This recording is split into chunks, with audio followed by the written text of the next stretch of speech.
Ruang baca di perpustakaan daerah Kota Prabu Muli sepi pengunjung dan menjadi pemandangan sehari-hari. Meskipun dilengkapi dengan 29.000 koleksi buku, namun di ruang perpustakaan daerah Kota Prabu Muli, saat tim liputan PAL TV berkunjung kondisinya lengang, hanya ada beberapa pegawai yang bertugas dan seorang pembaca yang sedang mencari buku.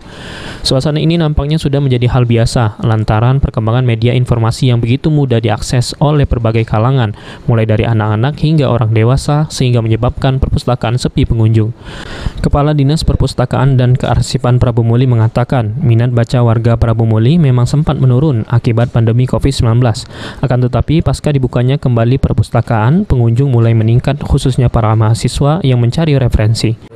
Kalau dari jumlah sih mengalami penurunan setelah pandemi.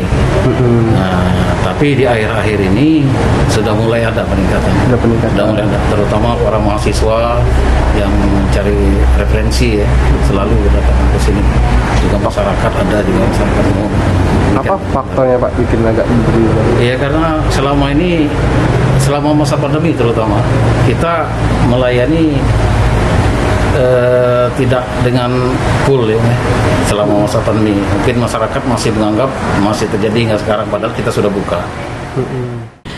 Untuk buku yang paling diminati warga Prabu Muli, yaitu tentang pertanian, salah seorang warga mengaku hampir setiap 3 kali seminggu mengunjungi perpustakaan. Kenapa kita membaca buku apa? Ya, tentang pelajaran biar bisa mengajari anak-anak di rumah kan.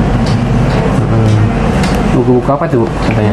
Tentang biologi, tapi kebanyakan sih tentang biologi. Biar memahami kan. Jadi bisa disalurkan ke anak. Jadi sangat membantu.